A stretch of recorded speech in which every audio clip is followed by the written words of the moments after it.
recording. And that was pretty loud, but that's okay. Yay for test recording. Right? Yeah. Yes, this is the Wayne and Toddcast, or W&TC. Okay. Yeah. I don't Okay. know, I was making the logo for the actual episodes, and it's like the Wayne and Toddcast written out when it's that small looks indecipherable. It's like, hey, there's a purple stripe there. Right, so I was just like, for the small logo, this would be W&TC, because then you can at least read that. Sure. You know? Yeah, whatever. Like anyone sitting around looking at the little icon anyway. Like, it kind of matches everything. Yeah, it's the color, same colors, it's purple and yellow, right? I don't know why, but I've always liked purple, yellow, green, and orange. But Work. purple. It's I have good. no problem with purple. Yep. Once you include that, I'm like, I'm in. Now I'm completely in. Yeah, right. Purple. I wasn't going to be involved in the podcast, but then you said purple. Oh, yeah. Alright, so anyway, you may know me. I'm Wayne. You probably don't, but whatever. And this is Todd. And I know you don't know me, because I'm Todd. Unless you're secretly surveilling him. I don't want to know about them. That's why it's secret. Yes. Yeah. I will be searching for my home later this evening now. Yeah, you'll be sweeping it for bugs. Yeah. Yeah. I don't know why that just reminded me of well, we may as well just get right into this ongoing ramble that is this podcast, but have you been watching... Would it actually be ongoing? It's just starting now, the first episode. But you can't prove it isn't ongoing. This is true. Right? One measures a circle starting anywhere. To a listener, this may have a beginning, but you never know where it actually starts. Sorry to interrupt. Yeah, we aren't gonna number the episodes, and we aren't releasing them chronologically in time. What we're gonna do is, I don't know. No, have you watched any of 11/22/63 yet? No. It's pretty good. It's actually pretty good. I know some people don't really like James Franco, which is, it's pretty good. Is this the show about the JFK assassination? Right, yeah, it's based on a Stephen King story, and or novel, where a guy finds out from his local diner owner that he has a room that when you walk into the room, it drops you off in 1960. So it's not even super convenient. It doesn't just drop you off the day of the assassination or anything. A couple years early. So you've got to build up to it. Right, you have planning to do, and he finds other things to do, and other people get involved and things like that. But it's pretty interesting because the guy who found out about, well, we assume that the guy who shows him the room is the person who discovered the room, but who knows? Someone else might have told him about it too. It might have been fleshed out more in the book, but not so much in the show. The guy who shows him the room has actually gone back a few times. He just goes back and tries something and it doesn't work, and he's like, fuck it, and he goes back out into the into modern day world and then goes back in and tries to do it again. Okay, so he doesn't have to live up back to the present day. No, okay. No, you can just back out. You can go back to normal time. So there's always a door there. Yeah. Right. Okay. But when you go back out, everything resets. And you always come back in at the same point. So this guy's through a series of trials has found out what does and doesn't work back then, and that also time fights back. Time finds ways to try to stop whatever you're doing. He gives you a flat tire, or certain people you just shouldn't even try to bother with. You see two guys fighting in the street, leave them alone. Okay. There's no possible good outcome. You don't even need to get involved in whatever's going on with those people. But yeah, so far it's pretty interesting. They just the third episode was Monday, which was yesterday. And it was pretty good. I mean, I'm not going to say it's one of those things where, if you watch the first episode isn't good and then it gets better, because I hate it when people say stuff like that, but it's getting better. It's not like it was a bad first episode and you have to wade through it, but I think it is getting better. There are more characters as the story continues. Then I'll apologize for being one of those people. Yeah, I mean... It gets better! Some shows do. I mean, honestly, there have been a few shows that I'm like, okay, well, you need to skip this. If somebody says, the worst thing to me is when someone's like, oh, everyone likes this Doctor Who, I'm going to start with the first Doctor. It's like, you really don't have to. If there's any show that's ever been made where you really don't have to start at the beginning, it's that show. Well, that's exactly, again, my wife and I, we got in during the new Who, cute quotes in the air, and we were watching it a couple years after it came back, and our friend's like, okay, we'll start back at Rose, the first of the new ones, at least, with her Eccleston. Mm-hmm. And, all right, we got through all that. We love it. We have fun. And, well, are we truly Doctor Who fans if we don't go back and watch the beginning? And the first thing I thought after the first few episodes is like, wow, this really sucks. Yeah. And I'm sure it's not, okay, I got, higher expectations compared to what we're looking at now. Right. But, wow, it's tough to get through. It is pretty rough. And I mean, if you're a completionist, Doctor Who is not the series for you anyway, right. Because there's a whole big missing portion of the early. Of course, yeah. It's like you're never gonna bridge this. We've actually gotten to the point where there's these areas where they're the missing episodes, and they have screen captures of someone took a picture of a black and white TV. Yeah. And then it's the horrible audio recording that sounds like it's off vinyl. Yep. And we're listening to this, thinking, is this really how we want to spend our evening? Yeah, I had one of those on VHS back in the day. I got it when I was living in Chicago. I got it at like a yard sale, and it was like $1. I was like, Doctor Who on VHS for $1? That's sweet. And then they brought it home, and it was literally like you said. It was mostly like a photo play. And it was like, here's a picture, or I think it was actually, it was like a 4-part story, but like one of the parts was missing. So, I'm like. And then that's even kind of worse, because then you're like, Doctor Who, you're watching it, and then like episode 3 is missing. Yeah. So there's just a bunch of pictures. It's like, building. Oh wait, what happened? Right. Oh, now I'm done. And then at that point, like you're thinking, well, at least part 4 is there. But then it's like, I wasn't really following what happened in part 3 because that's so, I don't know. It's not that it's terrible. I mean, they're presenting it to you in the best possible format, but it's a little bit of a bummer. Absolutely. So yeah, 11/22/63. That's pretty good. Love to check that out. That sounds interesting. We've just got so many TV shows we're on DVR. Yeah. And like right now, the latest thing that we've been binge watching the hell out of is Arrow and The Flash. Now, this started with the interest in DC's Legends of Tomorrow, right?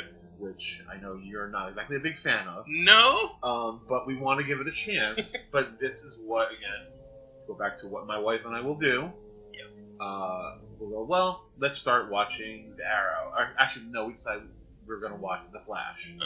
And we watched that, and we got to the end of the first episode of The Flash. Like, wait, the Arrow's there. Crap, crossover. Okay, we got to go back to the beginning of that. So then we binge watched 2 seasons of Arrow. Oh, man. And then we searched on the internet for what's the optimal viewing order for Arrow Season 3 and Flash Season 1, so we're flip-flopping back and forth, all that. And then Sunday night, we finished everything that Netflix has. Gotcha. So we hit a wall. And now we're doing the very not inexpensive thing of buying episode by episode on Amazon. Oh, nice. Because they're in the current series right now. Okay. So hopefully we're gonna catch up on that, and then we're DVRing as it is from where it is now. Like $1.99 an episode. Yeah, which is not bad. We're not getting the high definition version. That's not really necessary. Yeah. But we're into that now. So then I think in a handful of episodes we'll hit the DC Legends tomorrow and see if this was all worth it. Yeah, right. A month-long journey of let's catch up to see if this is any good. Right. I don't know. We'll see what happens with that. Yeah, Legends of Tomorrow, Liz and I tried to watch the first episode. Well, we watched pilot part 1, because I know the pilot was split into 2 parts, but they gave you the option to just watch half, and we're like, let's just try that, because it looked pretty bad. To me, it was like, especially, like, just going in, I knew that basically I wasn't gonna like it. But I just had to see how bad it could be, because like the whole getting Arthur Darvill, the guy who played Rory on Doctor Who, to basically play Doctor Who now is, and it's not even like, okay, I'm a time traveler. That would have been one thing. I would have let that go, and I understand that the character is older than Doctor Who, but I think they've changed the character to be more like Doctor Who as time has gone on in the comics. He comes across to me, when you look at him, as a cross between Doctor Who and Captain Jack Harkness. Yeah. So he's like a time agent or something like that? Yeah, in the show he's a time master. Okay, then. Right, not a time lord, a time master. And he has he doesn't have a time, he has an actual spaceship like vehicle that travels through time and space. Not like a box, but it is stolen. He stole it, and they tell you that in the pilot that it's a stolen time vessel. Wow. Just like, hey, I don't know any other time travelers who stole their vessels, but I mean, it's almost to the point where, like, it's really cheap for them to do that, but they also have some balls casting the guy who co-starred in Doctor Who for like 2 or 3 years to play that character. Absolutely, especially during like one of the peak Right. series with Matt Smith and Arthur Darvill and Karen Gillan. Exactly. Bring him over. Let's make him a time master. Mm-hmm. Well, again, I think we'll see about that, how that ends up. The weird thing for me is that at least speaking for myself, I was never a comic book person, so I don't know history of characters. I know what they're showing us. Mm-hmm. So that's like, when we started watching the Marvel movies,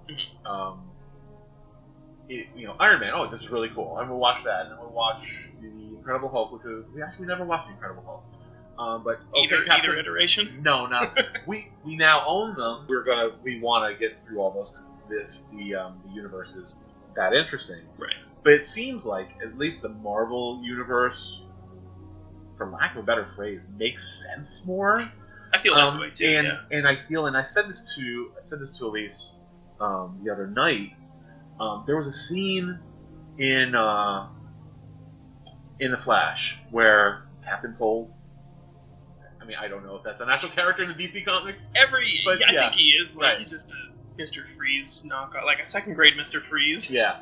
So he somehow, he's got his cold gun, and he's in the middle of a heist, and they're at this like super secret vault that's being protected by moving lasers that they have to get through, and he uses his cold gun to freeze the lasers. Mm-hmm, yeah. I'm like, that's light. So no, you can do that. There's that split second where even Lee says, well, maybe they're plasma beams, and then understand. Not 2 seconds later, they go, oh, you froze the lasers. Fuck you, DC. Really? Right. I mean, okay, that's the reaction I had. But also, it seems like, and again, I'm enjoying what we're watching. Yeah. But with the Marvel universe, air quotes again, everything ties together. Yeah. So you have Agents of S.H.I.E.L.D., and you have even Agent Carter, which, though, is a flashback into the Captain America timeline. Right. Agents of S.H.I.E.L.D. ties into the movies. They say, like, when Winter Soldier came out, you should not watch past this episode because it goes right in, you'll have the movie spoiled. Mm-hmm. And then you have crossover in characters, Coulson himself in the movies, back and forth. Yeah. Yet in DC, I know that, we were dealing with a Suicide Squad, and there's a Suicide Squad movie coming out. Right. And they're not the same actors. Are they even the same character? Is it the same group of characters? Or I don't know. Yeah.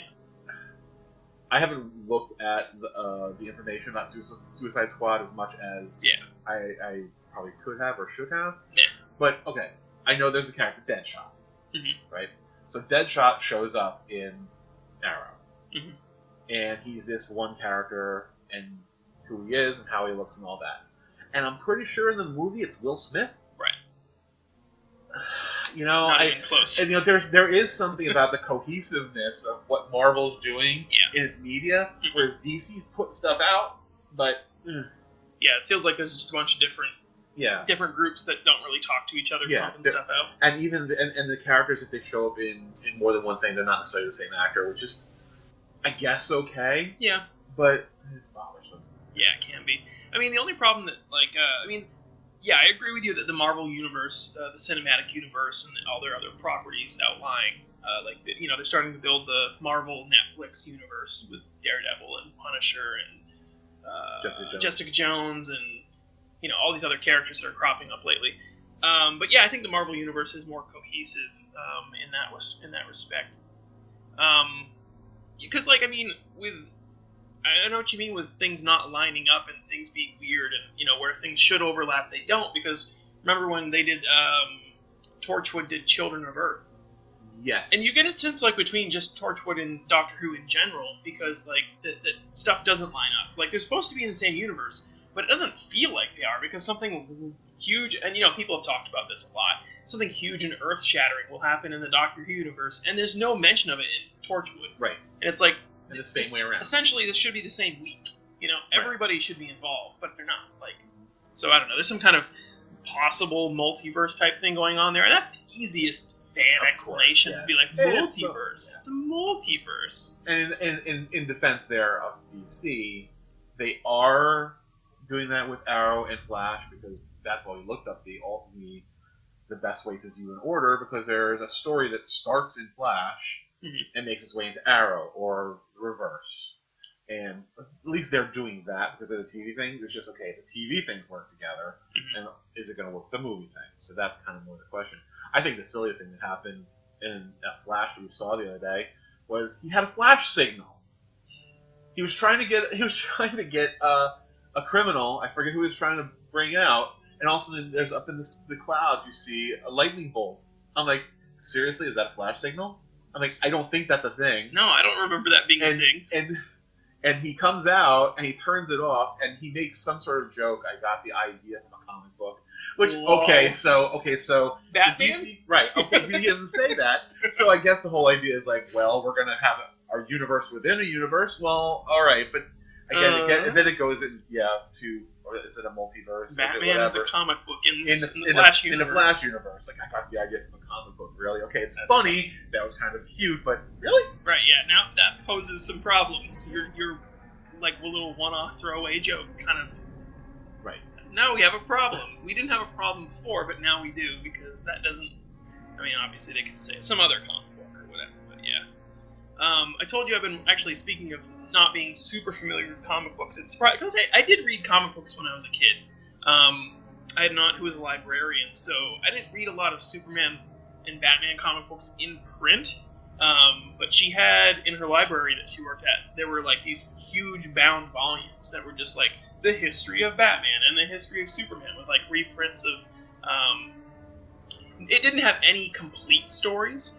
It would just have like 4 or 5 pages of text explaining the history of the character and bridging, and then 2 or 3 pages of comic books. Be like, so and then Superman did this, and show you like a few pages just as an example. Kind of like a summary of what was going on. Yeah, right, like a condensed up to now kind of thing.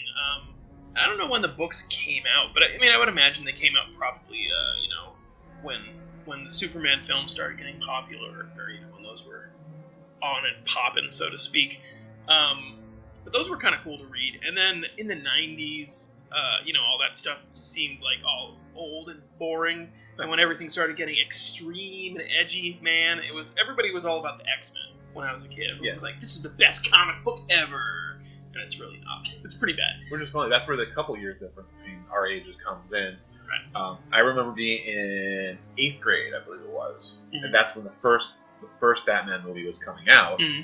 And our art teacher, we would be sitting there talking about, Batman's coming. She's like, I don't know. Beetlejuice as Batman. Right. So that was we were right on the beginning of it. So I guess the edgy thing wasn't necessarily, that came after, so it wasn't all about it. But for us, it definitely started with Batman. Right. Well, now, for kids, it's funny because, like, looking at it from, a kid's perspective today, somebody who's in 8th grade now would think, like, Batman's always been dark and brooding and all this stuff. And it's like, I mean, he started that way. He was not really dark and brooding, but he was very pulp in his origins. And, as pulp as a comic book about a guy in a bat costume can be, I suppose.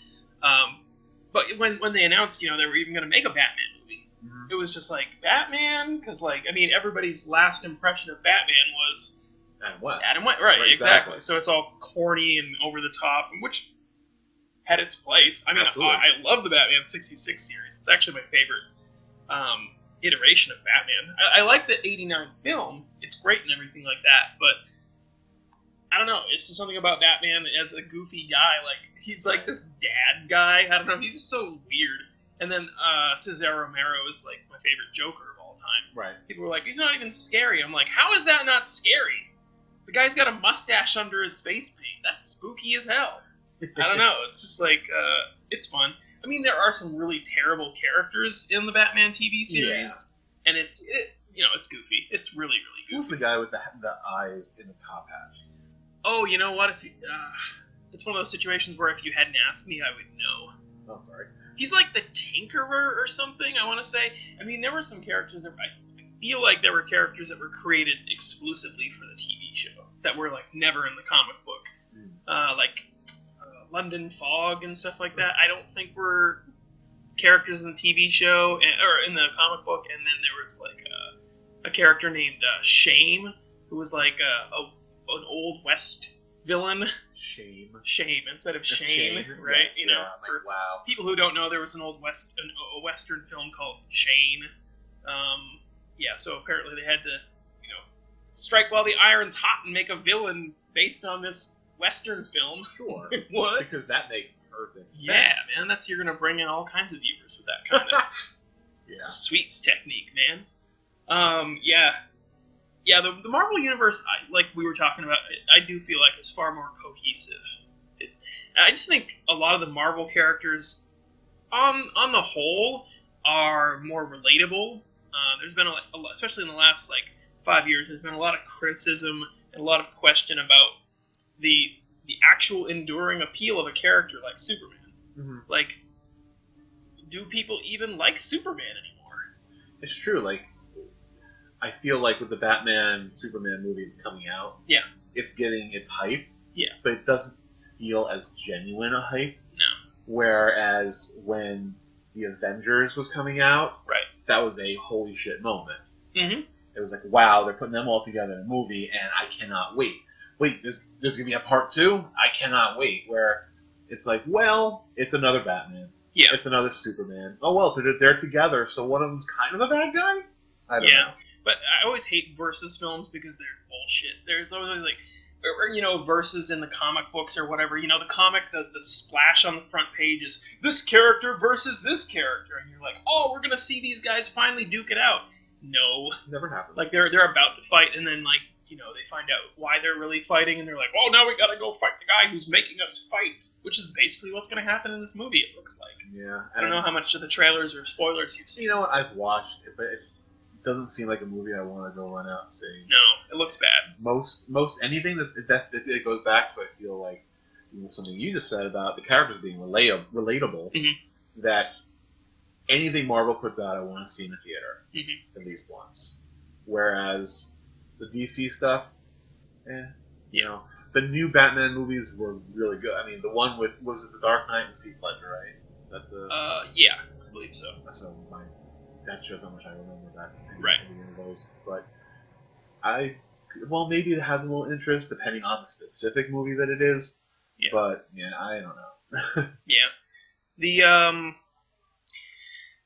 There's some BVS as people are calling it, BVS, because you can't just say Batman versus Superman. That's too much time. I know, man. I got things to do. I can only write 3 letters. Right. BVS looks bad to me. And then Liz and I had seen a few movies in the theater recently where the trailer, one of the trailers ahead of it was XMen Age of Apocalypse. Or I don't know if they're just calling XMen Apocalypse now or whatever, but that doesn't look very good either.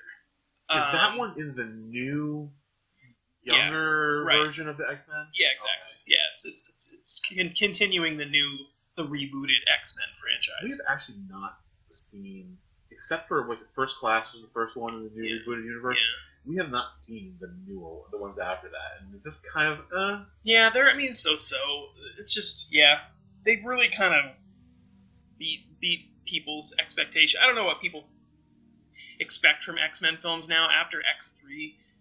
The X3 was real bad. I've talked to a few people about it, and they're like, I don't remember X3 being that bad. And I'm like, you should watch it now because it is really, really bad. Is X3 the one where Jean Grey drowns? Yeah. Spoiler alert. Yeah, spoiler alert if you haven't seen it. We just saved you that time. It's basically, it's the Dark Phoenix saga. Beginning of where you don't actually, you see the shadow and that's it. Okay. Right, yeah, exactly. They have such a terrible history of just being really scared about depicting things the way they are in the movies, and I don't know if they're worried about painting themselves into a corner, because Jean Grey and the Dark Phoenix thing didn't it wasn't as amazing as it looks in the comic books, and then Galactus showing up in one of the Fantastic Four movies, yes, Rise of the Silver Surfer. It's like, now I'm a cloud. It's just make him Galactus. Right. That was the funny thing because we had we recorded what we thought was the first Fantastic Four on DVR, and we started watching and wait, this is the second one. This was Silver Surfer. We didn't realize, so we stopped it and went, all right, well, we need to watch the first one, and for like $4 or $5 we bought like the two disc set of both movies on Amazon. We had it in 3 days. We watched it and said, well, we didn't need to spend that $4. But technically, you watched the second one. Because there was the first one. Right, the first one, which is funny because and then they were going to reboot it again now. That there was a new, it's like a third reboot, which was supposed to even be even worse. That's a franchise that can't catch a break. No. And again, I think it comes down to it being a set of characters besides the Thing, who is really just kind of the Hulk. I mean, if you'd never really make a Thing movie. Yeah. I mean, you could possibly, and it might be fun depending on how you treat it. If you treated it like a Deadpool film, that might be really awesome. Like if some of it featured, because like for a while the Thing was a wrestler. Like put that in the movie. You know what I mean? Okay then. Right, and then like put other weird stuff. Like make like a What If movie or something. Like put Gray Hulk in there while you're at it. You know, have people be like, why the hell is the Hulk gray in this movie? But yeah, like certain characters like. Reed Richards, I stretch and stuff. It's like, which is cool in a visual medium. Yeah. You know, that's cool looking and everything like that. But like, he's a dork. Like, I mean, and I like characters that are dorks. You know, some of the Doctor Who, like Matt Smith's Doctor Who, is a dork. You know. Absolutely. But sometimes certain characters like that, like okay, so back to Superman not being relatable. Superman is very dated. You know, he's like in a point where America needed pride and stuff like that, and someone to look to.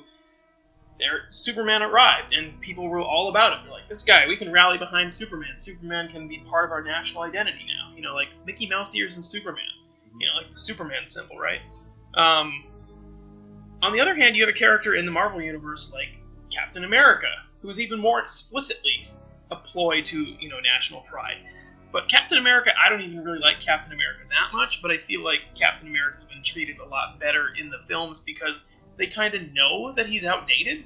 Yeah. That's part of his gimmick anyway. It's like, I was frozen in ice for years, and now I came out, and I'm struggling to deal with a world that doesn't really need me anymore. You know what I mean? Like, so it's built into the character to address this, my irrelevancy. You know? They also built those movies to be that way, that the first film was all the old time, all during the war, before he was frozen. So they even here's a film where he's dated, and now he's frozen and he comes back. So they addressed it like over the course of 2 films, which is quite something to do.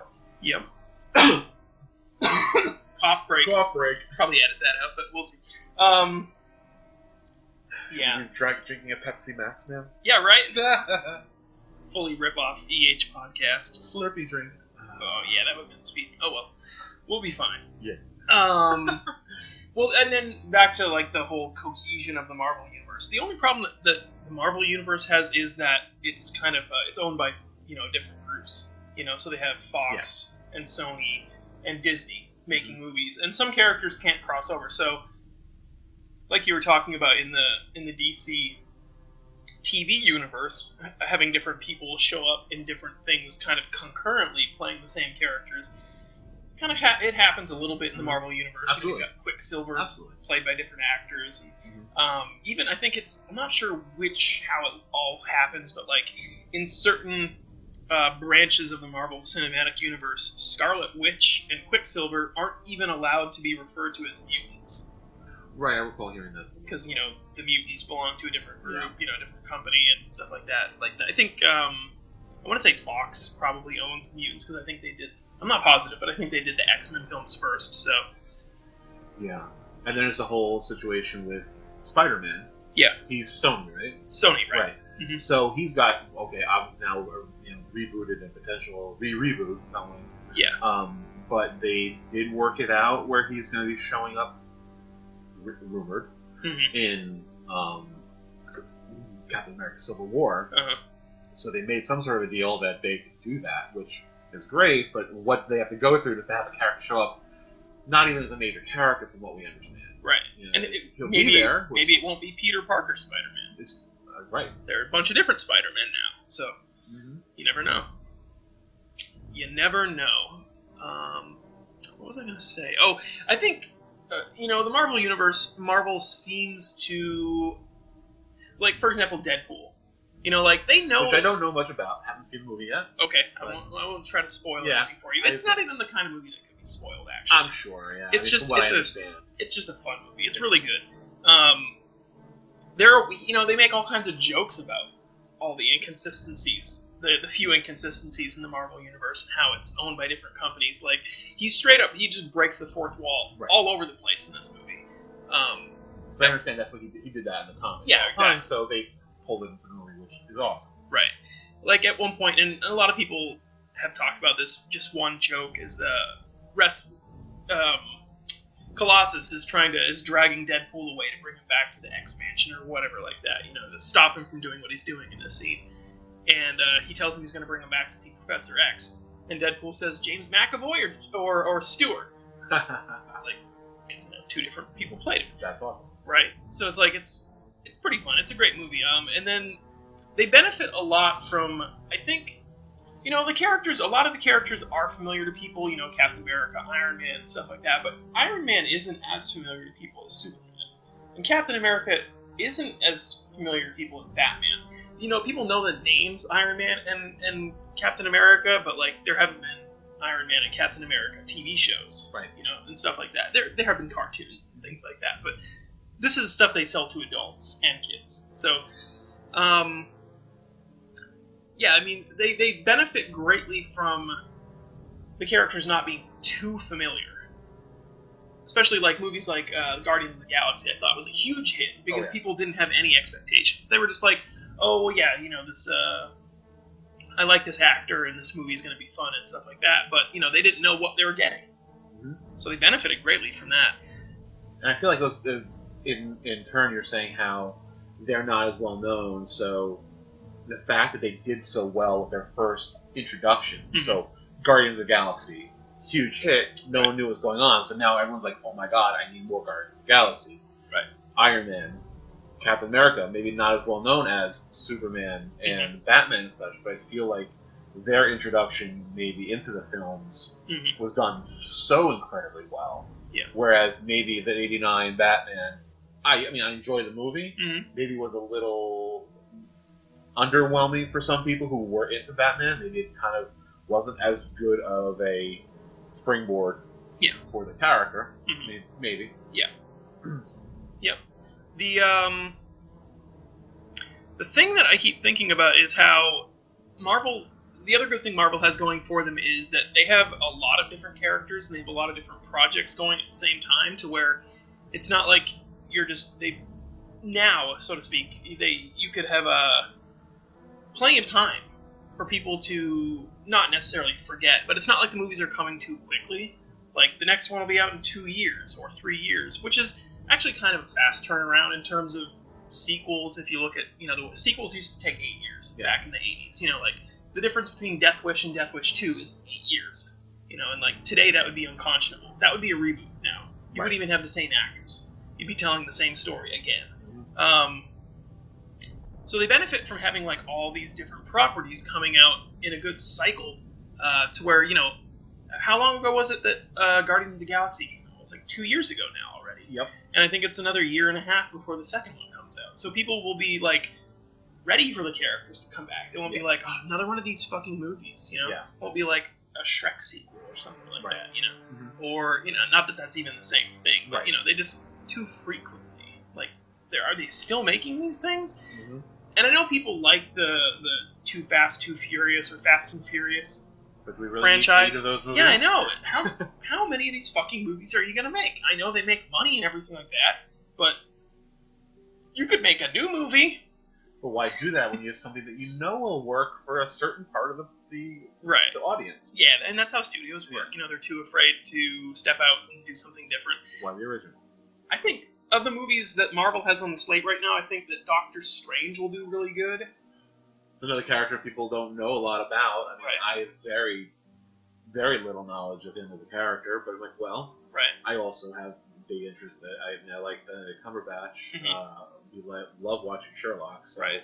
He's supposed to be playing Doctor Strange, right? So knowing he's going to be a lead character in that makes us even more interested in it. Yeah. And then Black Panther, I think, will be a good film. Right. I think that should turn out well. Is he? I believe he's showing up in Civil War. He should be. Yeah. The Civil War is May this year, right? I think so. Oh yeah. boy. Yeah, it'll serve. If it doesn't get too cluttered, it'll serve as like the launching point for at least 4 or 5 movies. Mm-hmm. You know, at least a couple characters that we've never seen before, people who haven't had their own films yet, will get a little more established and brought forward a little more. But yeah, like I think where Marvel does fail sometimes is not knowing what order to release films, because I feel like the Fantastic Four films were kind of fucked by being too cosmic. I mean, they're not really that cosmic because the characters are very Earth-based, but they get their powers from space, and things from space come to them. And I feel like if they'd released Fantastic Four films after something like Guardians of the Galaxy, which starts in space, you know, like, well, it doesn't start in space, but, you know, it's very, very, it's like 99% of it is in space. The audience would be more familiar with it, or not familiar, but like it would just be more comfortable because the transition would be a little more easy. Right? Yeah. I mean, granted, you know, X-Men stuff that happens in the X-Men universe is pretty weird. You know, you have all these mutants with all these crazy powers, but it's still on Earth.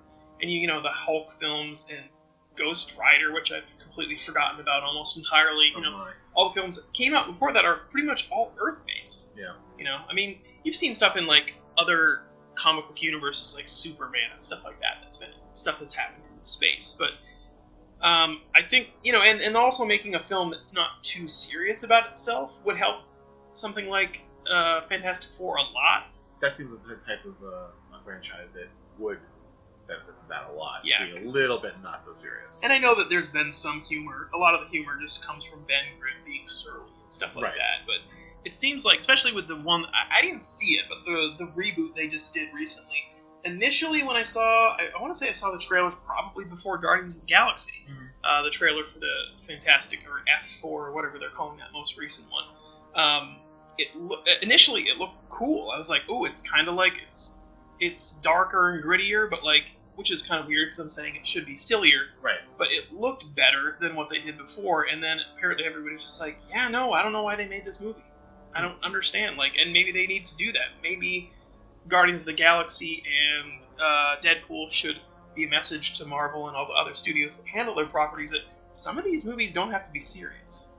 You know, like, these characters aren't necessarily super serious characters, even if sometimes it seems like maybe the Fantastic Four isn't, like, they're not a slapstick team or anything like that, but you could do something different with them and see if it works, because apparently it's not. Nothing's working yet. You have 3 tries. And, like, the Hulk, I don't know how to feel about the Hulk either, because I don't know if it's just... The first movie had really bad CGI, from what I remember. I've never sat down and watched it start to finish, so full disclosure on that, but just some of the scenes where he's the Hulk, especially if he's from a distance, like, first of all, there'll be scenes where, you know, it's just him in a landscape, and it's from a distance, so it's like, okay, there's trees and stuff like that, but there's no perspective or no scale of reference there, so it just looks like Shrek is walking around in the forest with his shirt off. Right. And it's not like, it's blurry or from a distance, so it's like, there's no detail, it doesn't look convincing. And then, Eric Bana played the Hulk in the first recent Hulk film, and I don't know, it's just like, didn't really feel that. I don't know, maybe just people, they're not ready for a new Hulk, they're just like, I like the Hulk from the TV show. Like, a lot of people watch that, but, you know, whole generations now that don't know that at all. They're like, oh, who's Lou Ferrigno? Yeah, right. Who's this guy? Yeah. They're like, can you believe this? There was this TV show of the Hulk where they didn't even use special effects, they just painted a guy green. They colored his hair. Right. I feel like you're talking about, you know, we have these serious movies, and you have the ones that are not necessarily slapstick, but don't take themselves so seriously. Yeah. And that right in the middle works really, too. You saw Ant-Man? I didn't see it. Didn't see Ant-Man. Ant-Man, I think, really succeeded in that it was serious with its humorous moments. It wasn't quite all the way at Guardians of the Galaxy, for its humor. Yeah.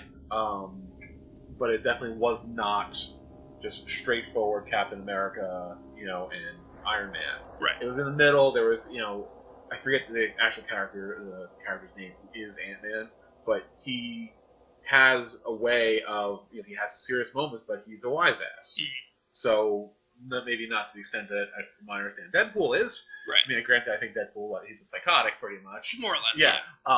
But, he's, Well, Paul Rudd, right. played Ant-Man. So, I mean, they picked somebody who has comic chops. Yeah, exactly. He has that type of way to deliver the lines that was really well done. Yeah. Yeah. I can see that working. I mean, I'm actually not the biggest fan of Paul Rudd. He shows up in some stuff here and there. Like, if he shows up in a show as a character, I like him. But as an ongoing character or as the main character in a film, I'm kind of like, Paul Rudd. But, like, I could see him working as a superhero character, like a reluctant, because I get the idea that he's very reluctant, and he's like, I don't know if I want to be a hero. I mean, the whole idea was he was a criminal. Yeah. And he gets brought in because of that specific skill set that he had, and it just goes from there. Yeah. So it's definitely worth a check. Mm-hmm. We have it on DVD. We haven't had a chance to check it out again, but saw it in the theaters, and we were very, very happy with it in terms of what they did with it. And like I said, I think, actually, no spoilers, but they, you watch like an Avengers, and you have this huge battle scene in his city, and buildings are crumbling, and this is happening, all that, and tanks are exploding. They do the exact same thing, but because of who the characters are who are fighting, because they can get, what spoiler? That's Ant-Man. He gets small, and he's fighting against the bad guy called the Hornet. Proportional strength. Right. They have proportional strength, but they do this whole big, massive fight scene in a train set.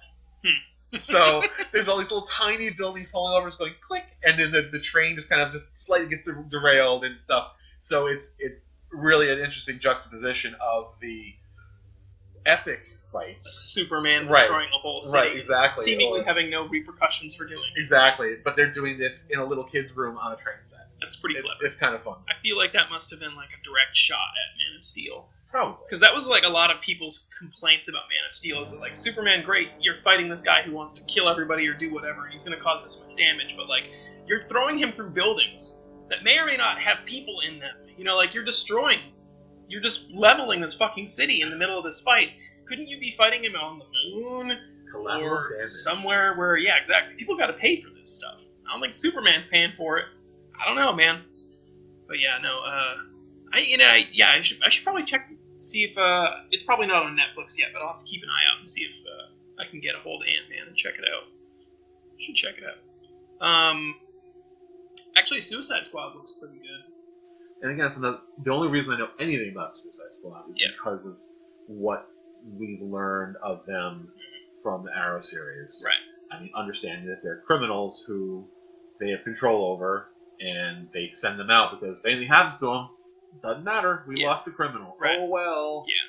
I think that's pretty explicitly the aim of making a Suicide Squad film, was to do like a Guardians of the Galaxy type thing. Like, here's a bunch of characters that some of you might be familiar with, like Harley Quinn, or you might be familiar with Killer Croc or whatever. These are kind of like, Killer Croc's kind of like a B-level villain, so if we put him in a film, like, you don't know too much about him, so that you won't be like, hey, that's not how he's supposed to be. So I think that'll benefit from that. And plus, they have Harley Quinn, basically a very similar character to Deadpool, the psychotic self-referential or that same type of character. So it looks like it could be good, but you never know. Like, there's a lot of characters in the movie. It could get pretty muddy, but it could go either way. But I think it could be pretty fun. I'll check it out. Yeah. So movies. We talked about a lot about comic book movies. I was telling you about this the other day, that I've been watching a lot of videos on YouTube from this guy. A couple different things, but one of them is called NerdSync, and it's all just like trivia questions about characters that, things that people think they know about characters, but they might not know the whole scope of the character. Or, for example, one would be, who was the person who killed Batman's parents? And, a lot of people think, like, if you've just seen the movies, they'd be like, oh, well, it was the Joker. The Joker killed his parents. Right. Everyone thinks that. Not everybody, but, a lot of people think that. And it's like, no, not at all. Just some nobody. Just some fucking nobody named Joe Chill. It's like, well, that's kind of anticlimactic. Because you kind of and it makes sense because, that in the comic book, that's how it happened. Period. Just some nobody killed his parents. That's actually pretty sad. No reason. He wasn't even trying to kill them. He just wanted to rob them, but accidentally killed this guy's parents. And then, but you've seen the film and you're like, oh, that makes so much sense that, the Joker created Batman, and then later Batman kind of created the Joker, and they have this, yin-yang kind of thing, but it's like, nah, it's just how it works in that one movie, literally, just once. Kind of makes the parents' death a little bit more, I don't know if it's not insignificant, that's probably not the right word, but more significant because it's such a random nothing. Yeah, exactly. He wasn't like, oh, I know that these people are coming out, I'm gonna do this. It was just something that just happened. And that's kind of that's more realistic. That's just how the world works most of the time. He goes a lot, and some of these other videos go into alternate versions of characters. In this continuity, this character does this, or this version of that. And one of the more interesting ones I hadn't heard of is that there's I don't know how long of a series it is, or if it's just a one-shot thing, but there was a story where Bruce Wayne got killed instead of his parents, and that created his dad became Batman, and his mom went insane and became the Joker. And I was like, that's pretty novel. That's an interesting twist. Right? And it's almost like you kind of wish that they would have the balls to take something like that and make a movie out of it. Mm-hmm. But, people be like, it's too confusing. And how dare you kill a child on screen? You get those people too. That's true too, yeah. Yeah, you can't really get away with that too much these days. Although they did it in Arrow. Never mind. Something just happened. I can't remember what I was watching. Liz and I were watching, because we watched the first half of it and then we stopped and forgot about it. But you're familiar with Evil Dead and Army of Darkness, right? Familiar. I know. In other words, I know they exist. Yeah, exactly.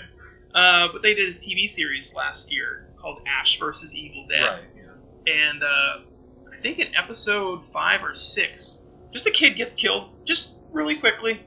Like a demon just kills a kid, and it's not it's so weird because it was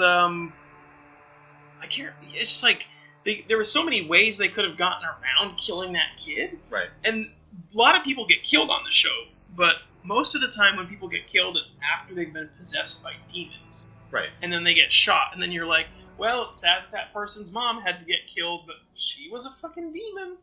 Even though in the greater scope of the Evil Dead universe, there's some indication that if you get possessed by a demon, they can leave you alone, and you'll be fine forever from that point on. But it's like, well, sorry, had to kill your mom because she was going to kill everyone in the room. She was a demon. But it's actually a pretty fun series because it's it's from all the guys who used to work on Xena, basically. Not all the people, but the same kind of crew, because same Ted Raimi and Sam Raimi and all those same people used to work on, or are responsible for the Evil Dead franchise, which actually kind of ties back into superhero films because Raimi's Spider-Man. Spider-Man, right?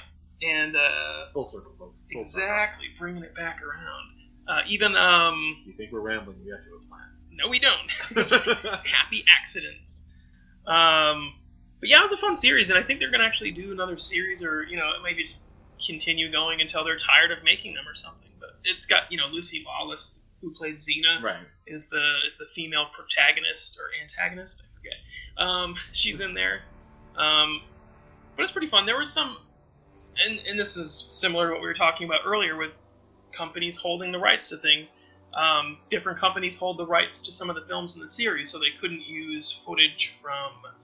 I don't think they used footage from the first film, and I don't think they used any footage. Well, no, actually, I think they used footage from the first and second film, but they don't have the rights to the Army of Darkness footage. Huh. So they had to kind of dance around what's gone on between the second film and this series.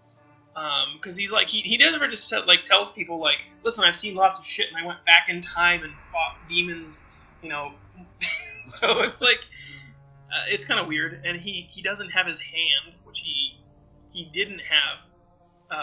He lost his hand in the films before Army of Darkness, but in Army of Darkness he gets a steam-powered hand, but he doesn't have that anymore.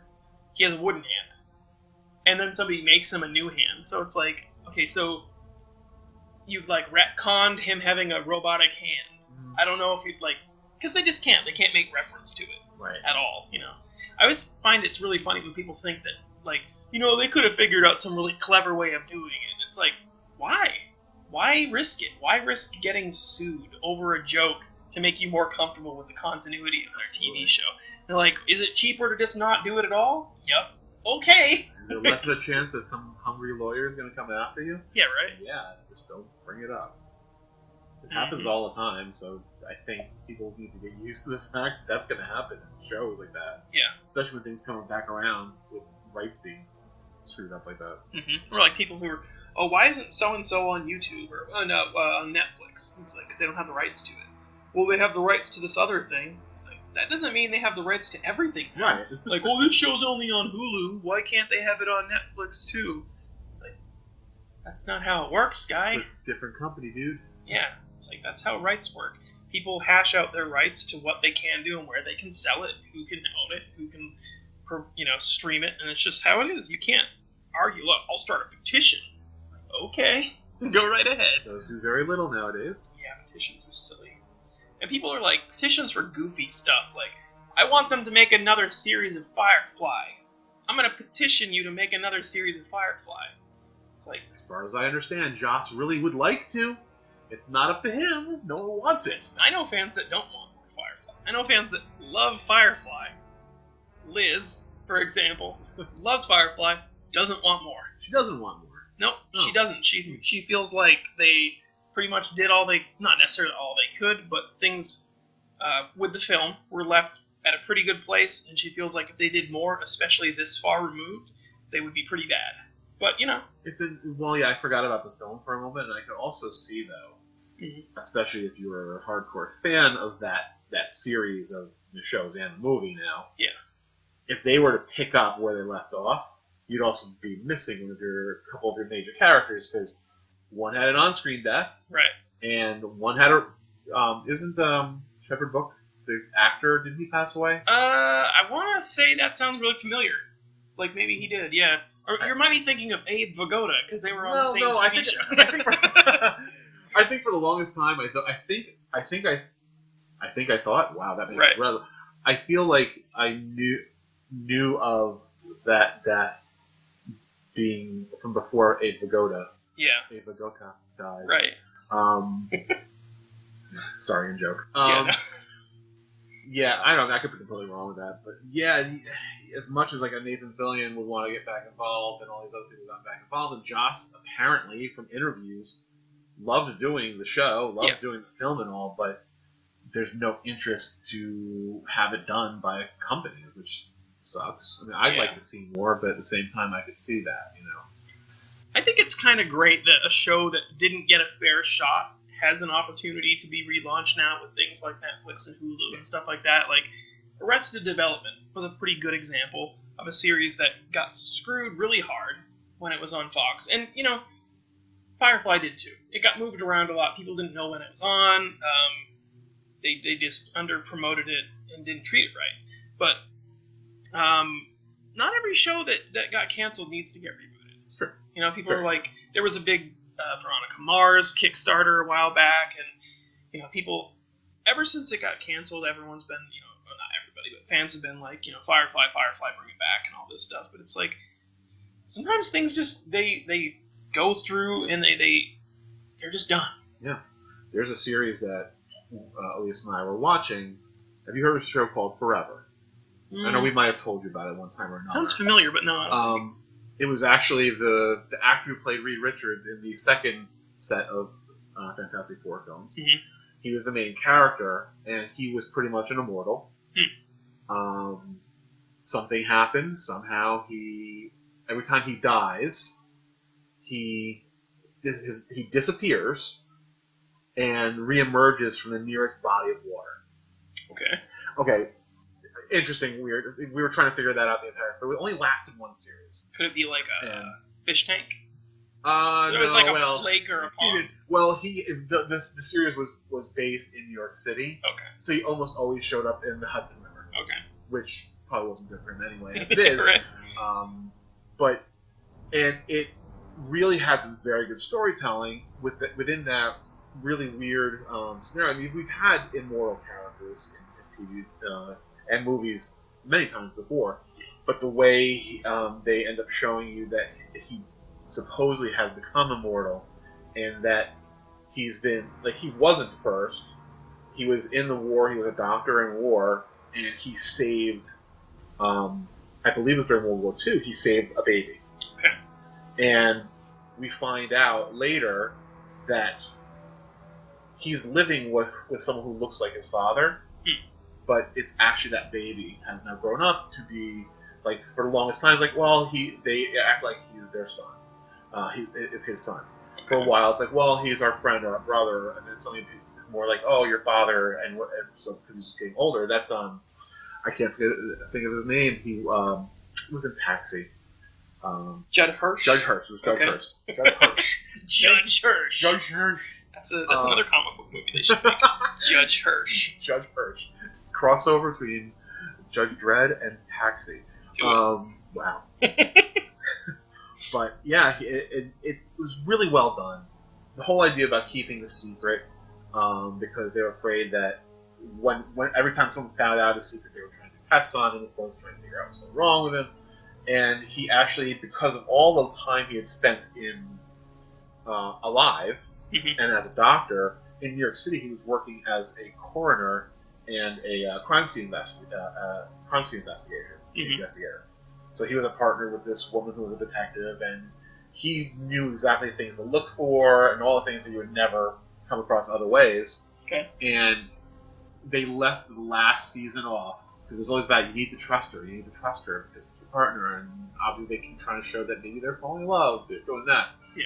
But the last thing they do, it's he's like, I have something to tell you, and you know he's about to say it, and that's where they leave it, and there's no more. Oh man. So my wife is like, no! Yeah. They can't be that way! That's pretty unsatisfying. Oh, it was very unsatisfying. And so it's like, there's petitions out for that. We saw every one of them. Of course, for a while I was signing them because I really got drawn into that show big time. Yeah. It was very different from some of the stuff that we've been watching. But, I mean, it's there, and it's not going to be, probably, because I've not heard anything about that again for a long time. It's out of people's minds, and so it goes away. It's going to fade. So it's a shame, but petition. That's where it comes from. Petitions don't work. Right. I always feel, I can't think of a specific example, but like that's always the worst, when a show just ends on a really bad note, and it doesn't. Like, you're like, this is never going to get resolved, or like. Sometimes a show, like the end of a season, will have a storyline, and at the beginning of the next season, they just forgot it, or they just like literally, not that they accidentally forgot it, but that they just dropped that storyline because they're not going to be able to continue it. Right. Like, I just recently signed up for this new NBC comedy streaming service called CISO, which is like it's like $4 a month or something like that. And you've got like all the old Monty Python and Kids in the Hall and bit of Fry and Laurie. So they have a bunch of old stuff, like also the young ones, which you may remember. But then they have like all their current late night hosts. They have the episodes the day after, that kind of stuff, SNL clips and all kinds of stuff. They have their original animations and some new sketch comedy stuff. But they have in their selection of British comedies, they have a show called How Not to Live Your Life. And in season 1, he has it's about this like man-child who not accidentally, but he inherits his house from his dead grandmother or something like that. And so he's living in the house, and he decides he loses his job. And the only way he can make money is to take a lodger. So he puts an ad in the paper, and this girl shows up, and it's some girl he knew when he was younger. Like, he was 16 and she was 14, and he had a big crush on her. So she moves into the house, and the whole series is like, first season is, them kind of like, he's always like head over heels about her, but she's slowly warming to him. And then season 1 ends, and then season 2 begins, and she's nowhere. She's gone. She moved. Like, the character just... During the off-season, she's gone. Yeah, she decided to go travel for, 6 months or something like that. They just wrote her out of the show. And I don't know if, like, something happened, or she was involved in some other project, or they didn't think they were going to get to do a season 2, or didn't know how long it would be, because for people who aren't as familiar with British TV as I might, or Todd and I might be, sometimes they just take a year off. It's not always like American TV where as soon as season 1 ends, you have like the summer or whatever, and then they go back straight into season 2, right back on schedule. Sometimes they'll take a year off. Sometimes they'll take a few years off. Doctor Who's taking a year off. Yeah, we're waiting until 2017 for anything now. Yep. So, who knows what happened to cause this scenario, but yeah, character's just gone. So it happens, they just write people out. Or another classic example of people who watched American TV in the 80s and 90s will remember is on Roseanne. One of the daughters was just suddenly a different person. Yes. Yeah. And then later on in the series, the original daughter came back. And with they may have done like some in-jokes in the episodes, but for the most part, they didn't reference it. Mm-hmm. Except that in the last season, I think, they may have done this in the previous seasons too, where they did like a morph effect, and so they showed like the characters when they were kids, and then when they were like a little bit older, and what they looked like now. Right. And that character literally goes from being one person to a different person to back to her original person. So it had to be awkward. Yeah, that happens. There is a lot of really good TV going on right now, though. So we could talk some more about TV. I don't know if you've. That's why my DVR is so full. Yeah, right. We have a service because we used to procure things in a shady way, but we got a letter from our internet service provider telling us, slapping us on the wrist and telling us that was a no-no. So I know not what you speak of. Yeah, we got caught with our hand in the cookie jar. But then I found out that we have a Roku 3, and there's a service called Streamza, which I actually had tried a few years ago, but it wasn't all that great. But then they had new management and version 3 or whatever. So it's a service where you tell them what you want to watch, and they torrent it for you and save it on their servers, and then you just stream it from them. So technically, is that how you were watching the Doctor Who episodes? That was just by file sharing. Okay. Yeah, that's just there's a blog called Peter Capaldi, but his name is spelled wrong. It's like I don't remember. It's like petercapaldi.blogspot.com. They're just as soon as the episodes were up, they'd have links. Or there was another one, combomb.co.uk, that would post links to the streams after they aired. Right. Also, I was watching some of them streaming live through a different service called Channel Pair. But yeah, no, streams are just, literally, and it's not just, they'll know, because people have already downloaded it, they'll be like, okay, yes, what you're looking for. But other times, you literally have to go and look for a link for a torrent and just give them the link, and they're like, okay. It's like, I don't know how long this service is going to run before they finally get cracked down on, or before they get slapped on the wrist. Yeah, exactly. Wow. I think their servers must be in some country that's really protective, and they're just like, now we can get away with whatever we want, Wow. So we've been streaming a lot of stuff lately. Liz likes The Walking Dead. I'm not a huge fan of The Walking Dead. So she loves The Walking Dead. She watched a ton of Homeland. Mm-hmm. It has Mandy Patinkin in it. We were talking about Mandy Patinkin yesterday. That's why. But there's you've seen some Louis C.K., right? I know. I've heard of him, and I've seen a little bit of his stuff. Yeah. He's really funny, and he's managed to carve himself out a comfortable room to make the art that he wants to make now. Mm-hmm. People, basically trust him to a certain degree, and he's made enough companies money that they're like, well, why don't you make some money for us? Or he's actually, to some degree, moved himself into a model where he just, when he wants to make something, he makes something, and he sells it directly to his customers. Mm-hmm. I'll do a new stand-up special, and then I'll just sell it to people for $5 on my website. Just directly. That's just me. I don't need another company to tell me it's okay to make it, and it's just I do it when I want to do it, and then I sell it to people.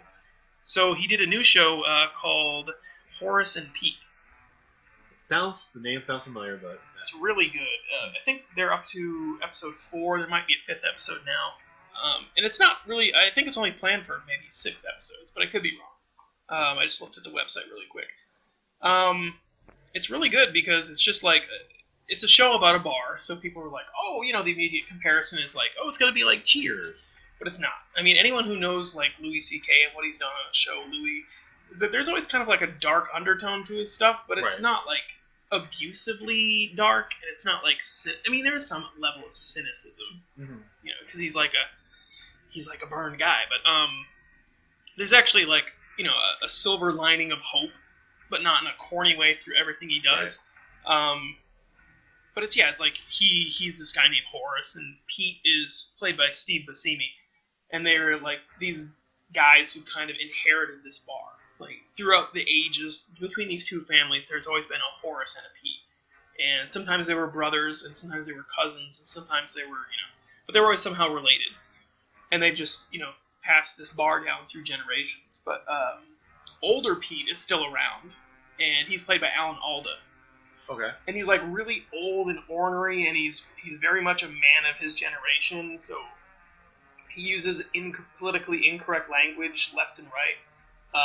But it's funny because there's a lot of people saying you can't get away with politically incorrect humor anymore, and social justice warriors have ruined that for everybody, and you can't say anything without offending anyone anymore. And I think the problem is people not everyone who feels that way, but the majority of the people I feel who reflect that perspective don't realize that sometimes it's about how you tell the joke, or the situation and the setting and how you couch the joke and who's telling the joke. Right. Absolutely. So this old racist guy who, he's in his 60s, 70s or whatever, he's from a different world. So for them to show a character telling that joke is different than somebody like a stand-up comic who's in his 20s or his 30s telling that joke, which is kind of unfair to a certain degree. Right. But if you're trying to manage the expectations and the reactions of people, yes, you absolutely do have to present the joke correctly. Yes. And you don't get the idea or the feeling that this guy who's saying this stuff, man, he's saying what needs to be said, or that guy's right. You're like, well, he's kind of an older guy, and that's just what he believes because that's the way he was brought up. Mm-hmm. He says these things because that's what he knows. So it's a really good show because they just do weird stuff. Like, Stephen Wright's also on the show. I don't know. He's the character who sits at the end of the bar and says weird stuff. Oh, it's basically what he does. He's pretty much typecast. Exactly. He's just being Stephen Wright. They just wrote Stephen Wright, and they're like, who are we going to get to play Stephen Wright? Well, I think Stephen Wright might be available. Yeah, we could probably find him somewhere. But one episode just opened up with, I wish I could remember her name right now, but she played one of the aunts on Roseanne, ironically enough. We were talking about Roseanne earlier. Just starts with her just doing this, monologue. She's just talking at somebody who's sitting off camera for, 20 minutes. She's just talking about this, it's compelling dialogue, but it's something I don't think you would ever see on a network TV show. Yeah, it seems like these shows that are popping up in all the non-usual places, not on networks, it's not on cable, everything that's showing up on Netflix, or I see the YouTube Red and all these other things, the creativity and being able to go outside the box, and also whatever time you need to tell your story, you tell it. If it only is going to last 35 minutes, you take 35 minutes. Mm-hmm. If it's got to be 75 minutes, you fill that time. Yep. There's a series that we watched that it's a Netflix series called Sense8. Mm-hmm. I don't know if you've seen it. I didn't see it, but I heard a lot about it. It first of all, amazing. I mean, it's the Wachowski brothers, I believe, and I think, if I remember correctly, it's J. Michael Straczynski, the guy who did Babylon 5, among other things. Uh-huh. But compelling TV. Well, it's funny saying compelling TV. It's not actually on TV. It's a service, but so there's no limitations on what they're doing, and the things they are showing and doing and saying, you wouldn't see on HBO, you wouldn't see on Cinemax. Yeah, here it's fairly racy. It's I mean, the first scene. Okay, I forget. I have bad times with actors and actresses' names, but Martha Jones from Doctor Who. Okay. I forget her name. Yeah, I know who you're talking about. Freema Agyeman. I can never say her last name, but she plays a lesbian character in this. And the first thing you see her in, she is pretty much fully nude, and she's having very rough lesbian sex with her girlfriend. Okay. So it's right out of the box. Whoa.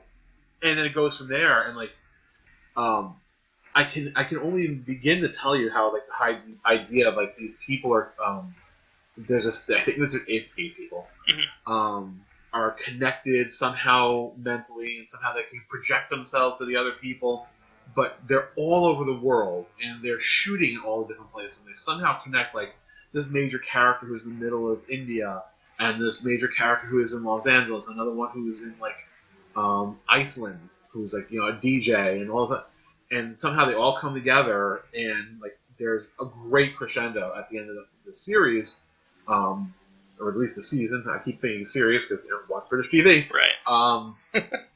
How it really just gets you to the end, and you're at this point where you have a resolution, sort of.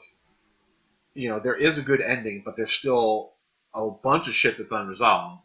And you've got one of the characters is not necessarily in the best of shape, and they're just in the middle. They're on a boat in the middle of the water, going somewhere. And it's like, when's this next series coming out? And it's just, it says a lot for, like I said, how Horace and Pete, like certain things you would never just be able to do 20 minutes of dialogue to not want anyone you see.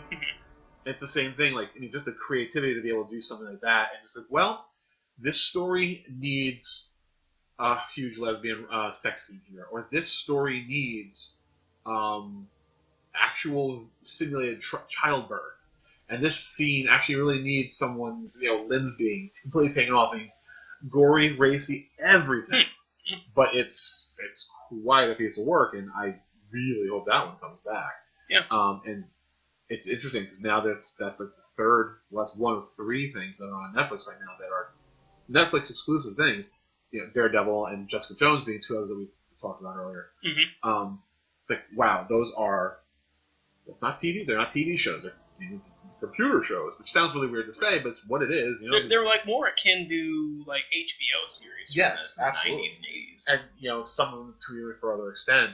Obviously, they said I don't think Sense8 would ever show up on basic cable. That would be like, that would not fly. Yeah. Yeah. So it's interesting seeing how media is shifting in that, and that we get better stuff to watch. Or at least a wider variety. You can if you have different sensibilities, you can go and sample other stuff and see where your tastes lead you. We were watching this new Netflix series called Love. Liz and I just finished it last night, and it's pretty good. But I can see where if this show had been made on a network, the characters would be more endearing. Like this character's way too mean. You can't make her that mean. You have to make her more sympathetic. Right. Also, she's a drug addict, sex addict, and alcoholic. You got to pick one of the 3. We can't have her be all 3 of these things at the same time. That's too depressing. Nobody will rally behind her. She's such an unapproachable character. We got to round all these sharp edges and stuff like that. And your male lead, he's kind of dorky. We need somebody who's a little more attractive. And like the show has its own problems. Granted, like there are certain things the characters do that aren't really too realistic. Like it's a little too much like wish fulfillment, but in its own way, it's very outside of the normal. Like I say, these characters are weird, and some of the characters are just really abrasive. Like there's one character who's like this. She's the showrunner. This character works at a studio that does a TV show called Wichita, which is about witches. And yeah, exactly. Wow. And it's funny because like we're watching the show and I keep looking over at Liz anytime they're doing the scenes from Wichita, and I'm just like, this is a show you would watch if Wichita existed. You would watch this. But I haven't said it out loud. But she totally would. She would watch it. So, but the showrunner, she's just like, she's explicit, like just mean. Just like when she wants to talk to you, she'll talk to you. When she's done, she'll tell you to get out of her office. And it's like they would like, you gotta, like they'd turn him into kind of like a who was the boss on Mary Tyler Moore? You know what I mean? Like, Ted Knight? Yeah, no, not Ted Knight. That's Ed Asner. Ed Asner, whatever his character's name was, I don't remember. But no, you gotta make him. He's a little rough around the edge. You gotta make him a little more lovable. Right. You gotta make people want to watch this. And of course, that's all about getting the advertising. Though. Exactly. No one's gonna buy advertising if you don't like the character. Exactly. So that's where these shows that's part of the reason they get away with this. Part of it is because hardly anybody, well, not hardly anybody, but a different audience is watching this stuff. People of a certain age aren't watching these shows. And then they don't have to placate their advertisers.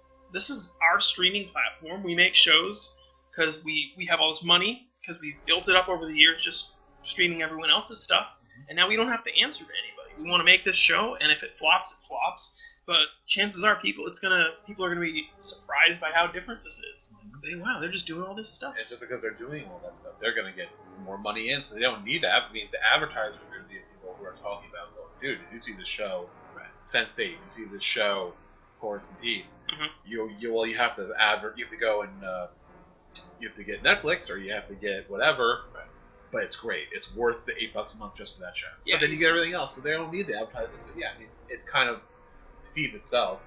The creativity is going to draw more people in, so they don't have to advertise for it. I think it's going to help It's going to help the traditional TV model too, because you're going to see studios going like, well, they're not going to go full bore with it. They're not going to be like, just adopt this whole idea of going explicit, and they can't, obviously, for broadcast standards. But TV shows are going to get edgier. I mean, they already have. It's not like we're discussing. Not that we're discussing this like it's a whole new phenomenon. Right. But ever since the advent of cable, TV has had to do this. Broadcast channels have had to make their shows slightly more racy.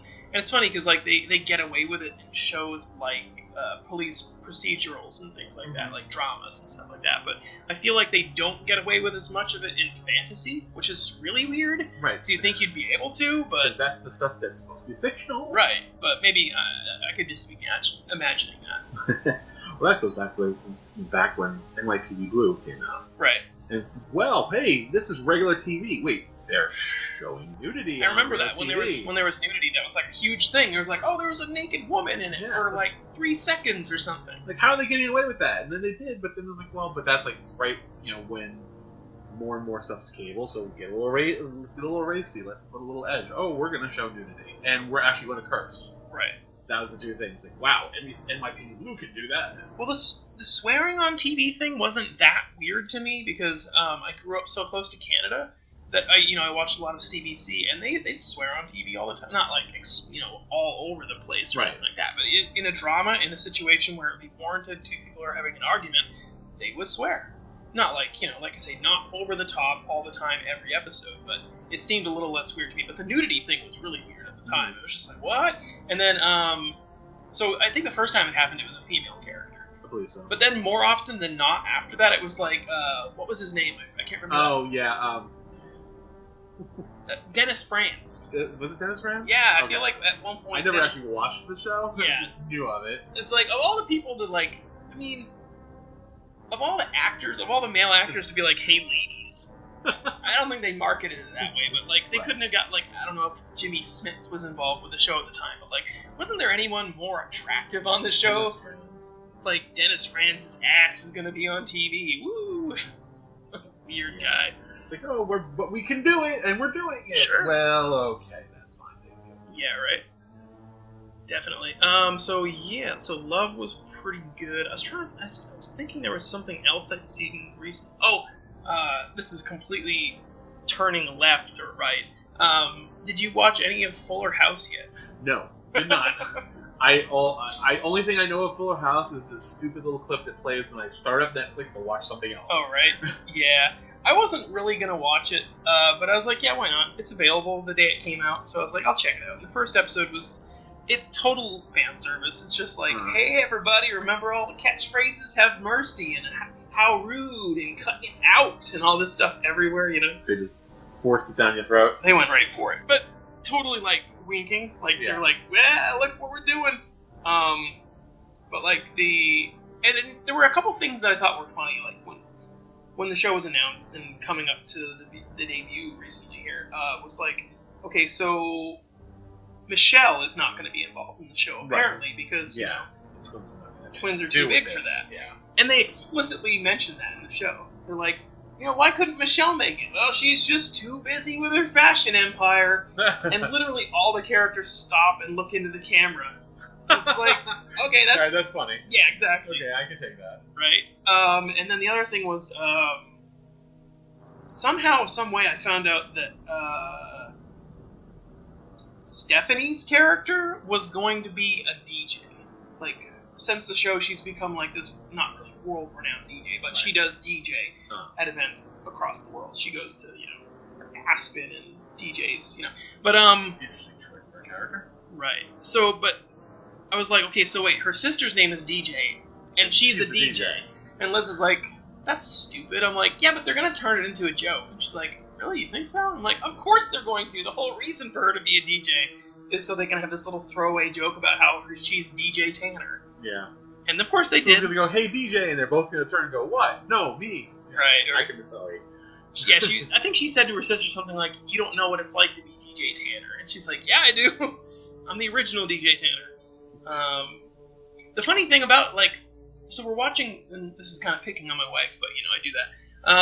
We're watching the intro, and there's a baby on the show, just like there was a baby on the original show. And the baby's played by two babies. Right. And Liz is like, hey, they had two babies playing the baby just like they did on the original show. And I'm like, yeah, well, you have to. And she's like, what do you mean you have to? I'm like, child labor laws. You can't have a baby on the set 24, for the whole duration of the filming. You have to switch the baby out frequently. And she's like, you're joking, right? That's not a real thing. I'm like, no, that's a real thing. It's a real thing. And also, if you're in the middle of a major shooting schedule, and one baby decides to have a freak-out attack and starts bawling and screaming, you switch to baby. Right. And you can go back to filming. You gotta have multiple babies. Yeah. And then people were saying, the Olsen twins should be involved with the new reboot. Why wouldn't they be involved? Yada, yada, yada. And I'm like, but the logistics of involving them are interesting. Like, are you gonna have one of them play the character? Are you gonna switch them out? Just because multiple times, and that could have been funny, Actually, what I think about that, and I just picture they're having a scene, and you just see the two of them switch in the side of the scene, you see the switch happen, right? Or they do something goofy, like they're wearing it's completely different outfits, right? Or the same outfit, but it's a different color, or something like that. Or there's some kind of plot hole, like she entered stage left, but when you see her again, she's coming in stage right, or something. So they could have played with yes, it, absolutely. I'm not surprised that they're not involved. They're kind of apparently crazy, so... Yeah, there's that, too. Yeah. Because it would have probably been easy money for them, I'm sure. Yeah, right. But, so the first episode is really just kind of like an introductory episode where everybody's involved. But then, from episode 2 on, we only watched the second episode last night. And I don't really know if I'll watch more of it, but at the end of the first episodes, all the dads basically leave. So it's just all the kids now, as adults, with their kids, so it's the next generation kind of thing.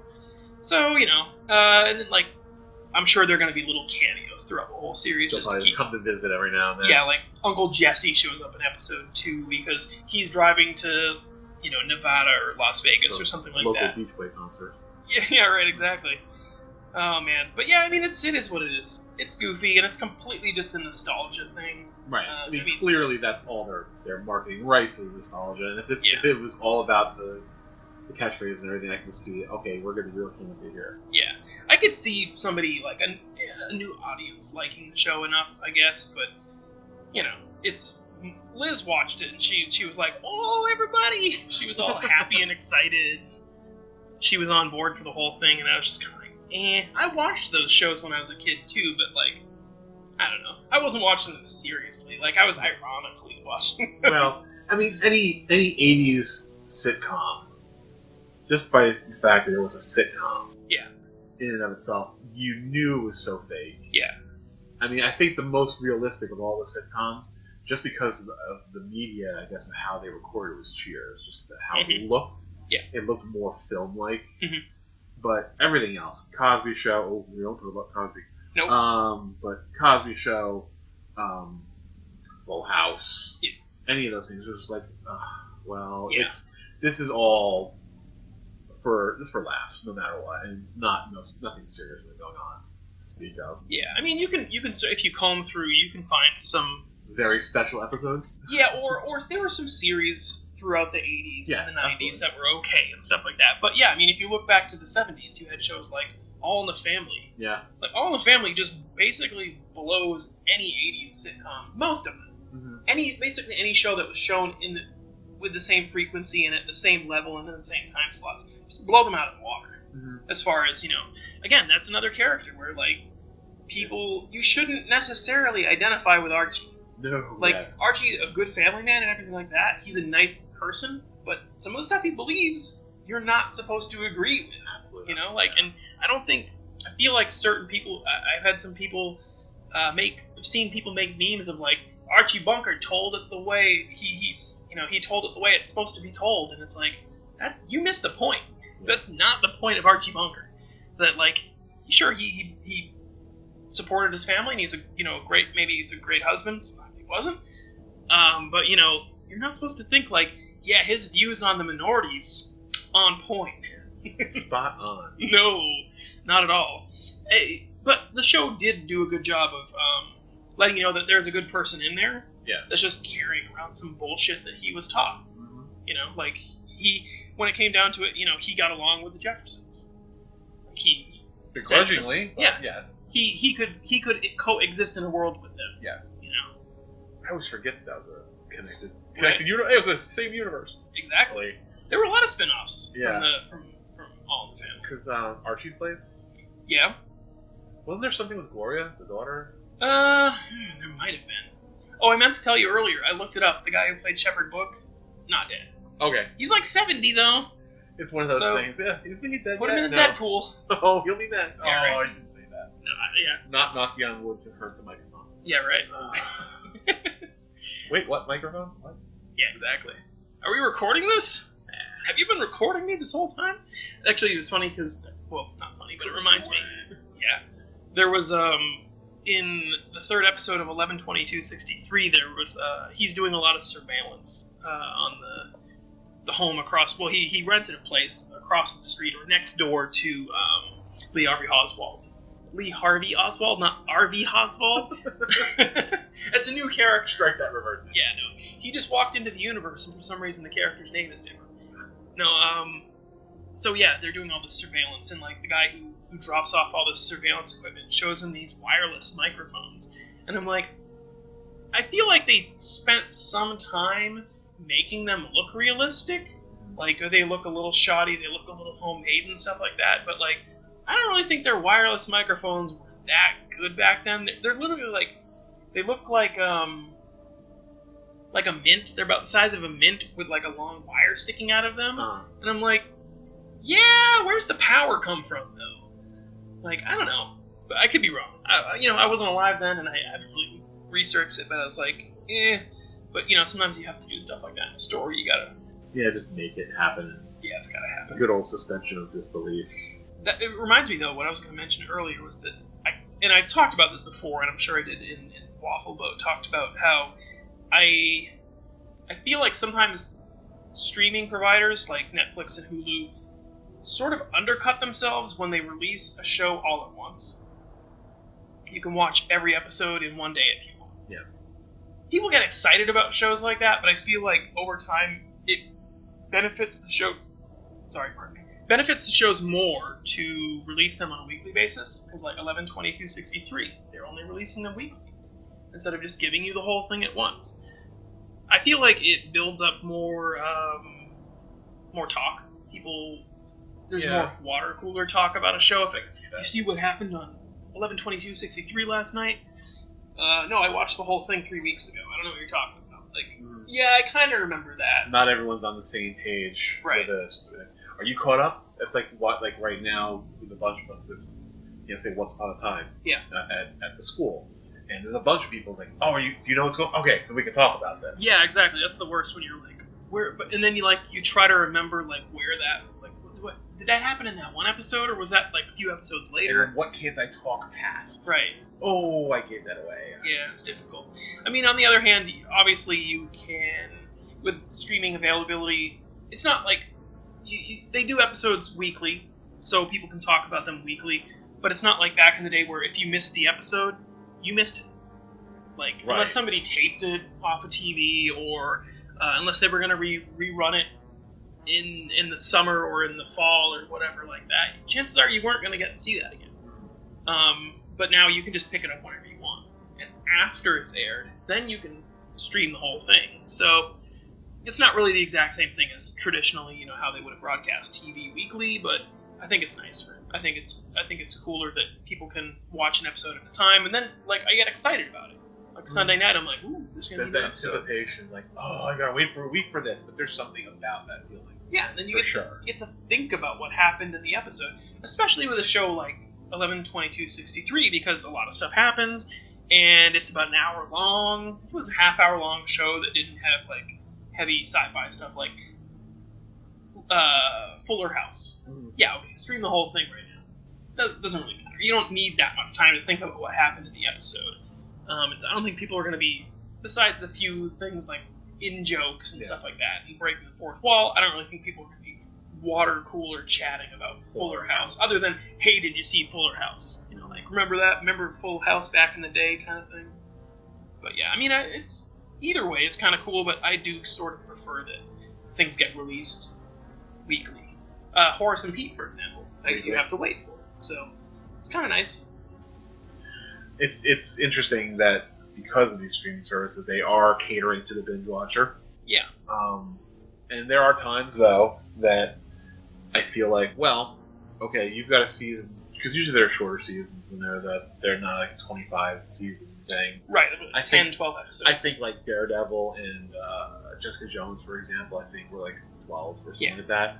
And while they're 45 to 60 minutes long each, I'm like, well, if you're going to show it all at once, mm-hmm.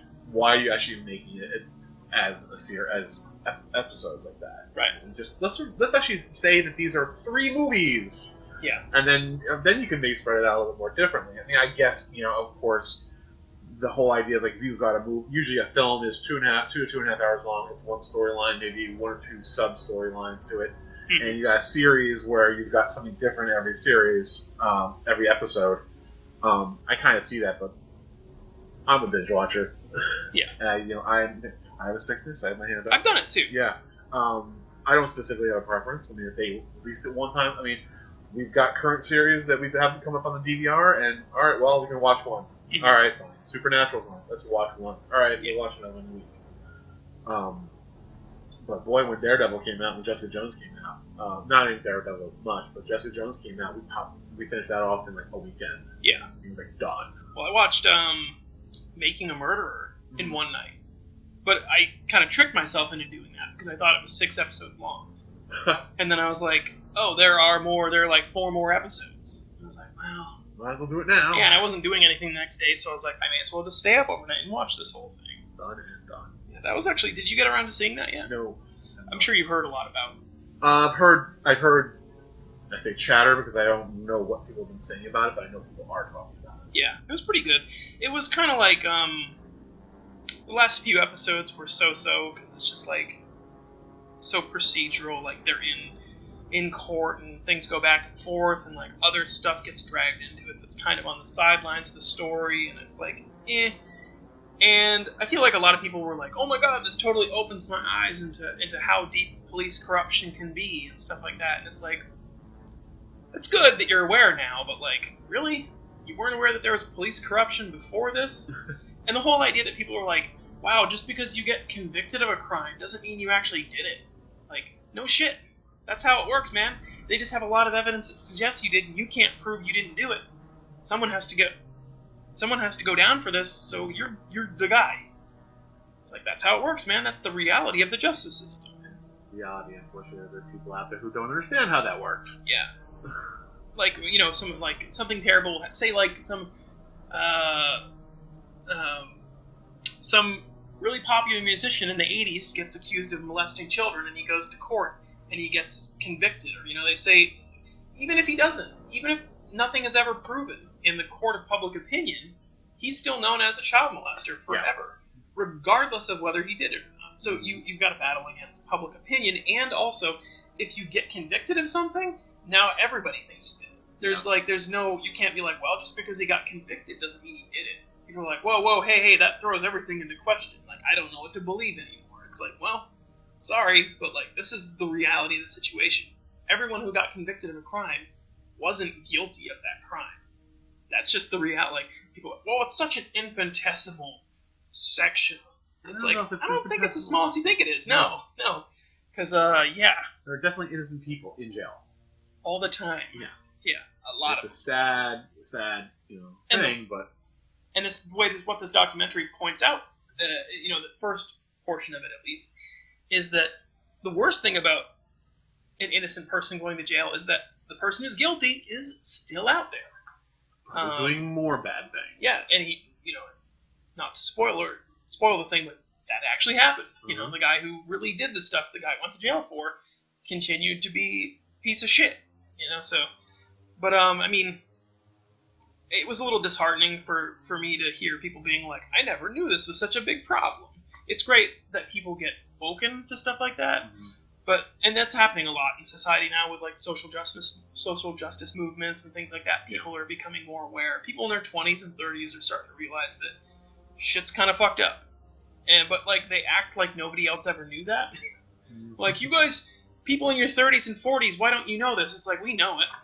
But like, what are you going to do about it? Like, show me the actual change you're going to affect in the situation.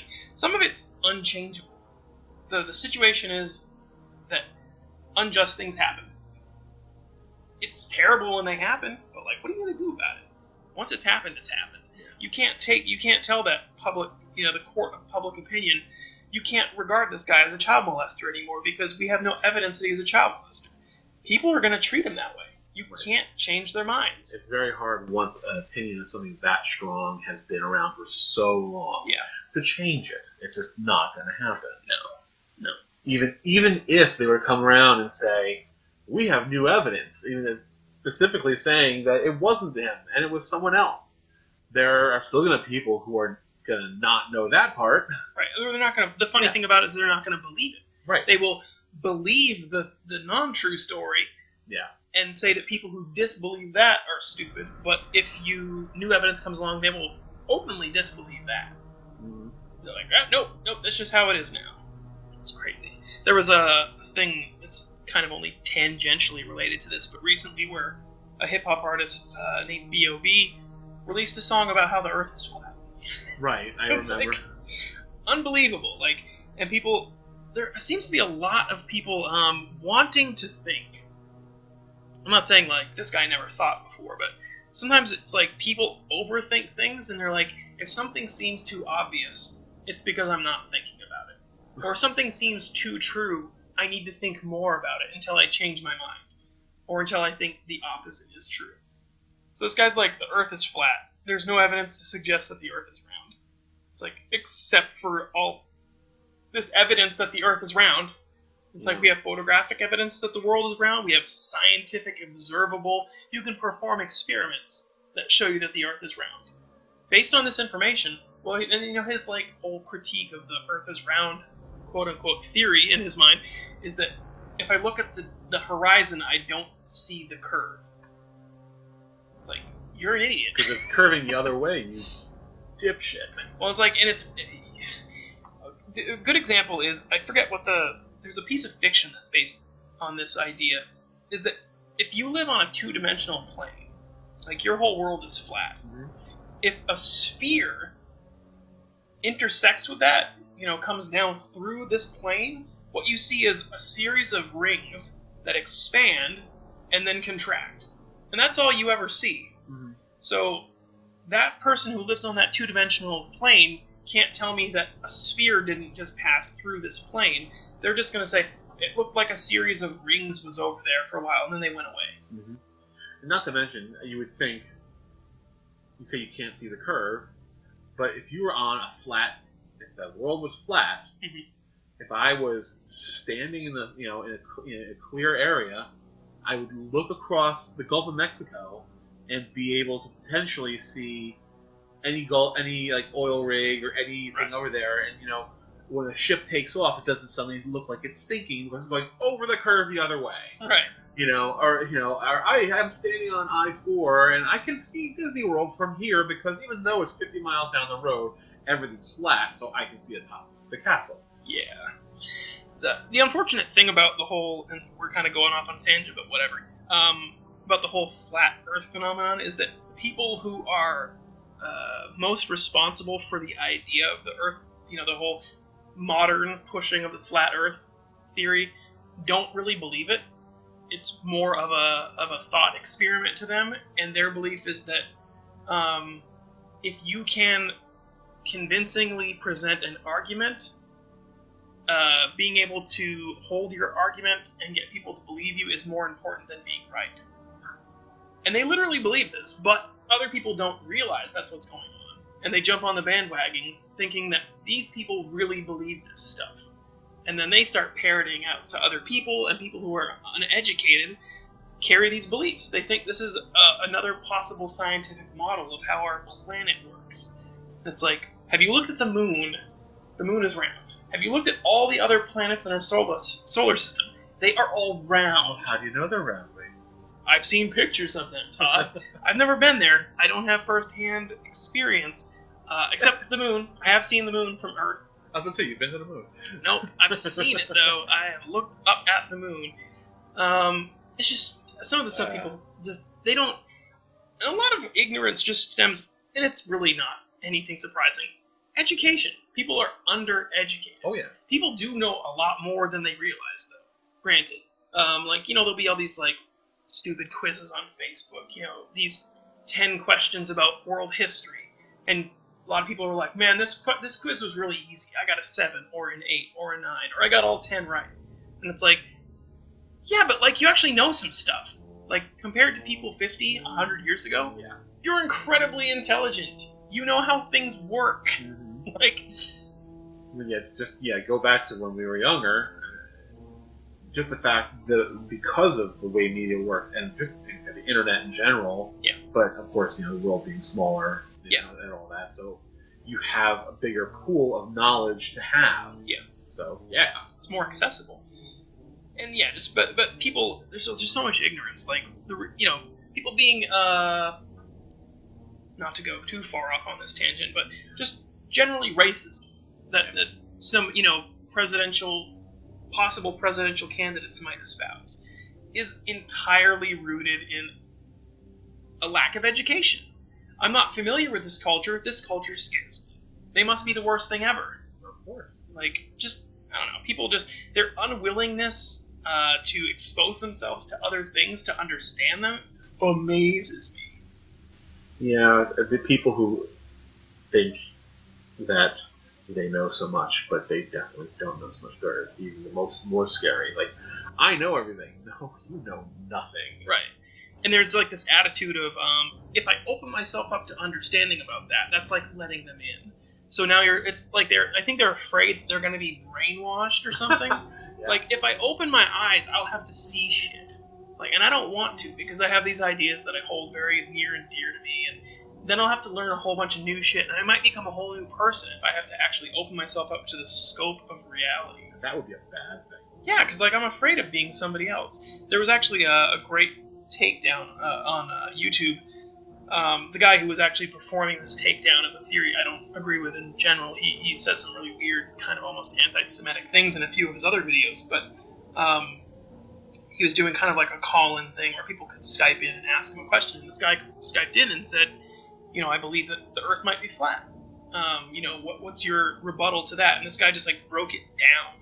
And he was as he's talking to this guy, you could kind of feel this guy's defenses breaking down. And he's like, why is it that you believe that the Earth is flat anyway? What do you gain from believing that the Earth is flat?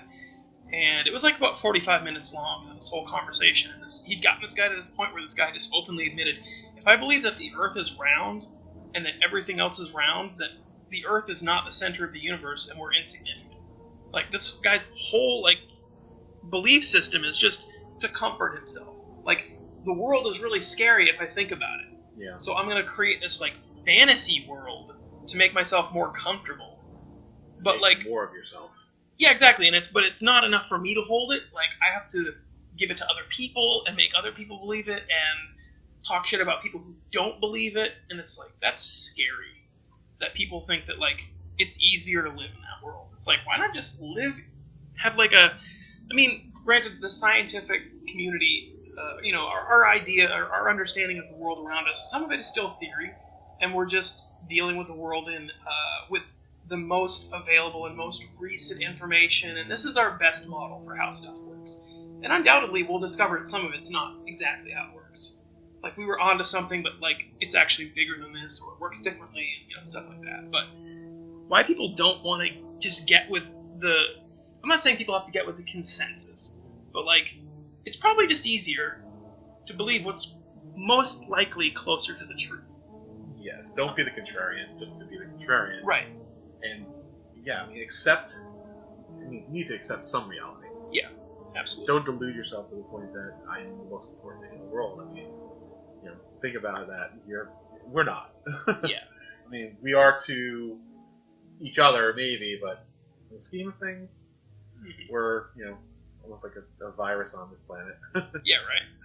The other big thing that, I usually when I start talking about the flat Earth people, I end up talking about these people too, but there's this belief in a thing called the Mandela effect, which is this belief that the name comes from people believing when Mandela died more recently. People said, I thought Mandela died back in the 80s when he was in prison.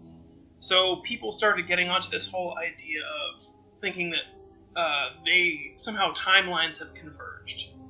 That the world I lived in was the one where Mandela died in the 80s, and I've merged into this current reality where Mandela died just now. Is this the whole thing where Berenstain Bears was spelled differently when I was younger? And exactly. Now it's spelled differently today? Right. Okay. So these people, they pour through the internet trying to look for these pieces of information that support their theory, especially with the Berenstain Bears thing.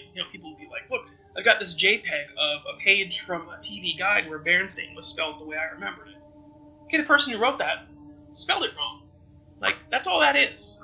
And, this one guy, I don't know how I got subscribed to this guy, but a video showed up in my YouTube subscriptions the other day where this guy was talking about how he feels like, he's remembering things about world geography from where he was from versus where we're from, and, different continents were slightly moved, and yada yada. But, as he's talking,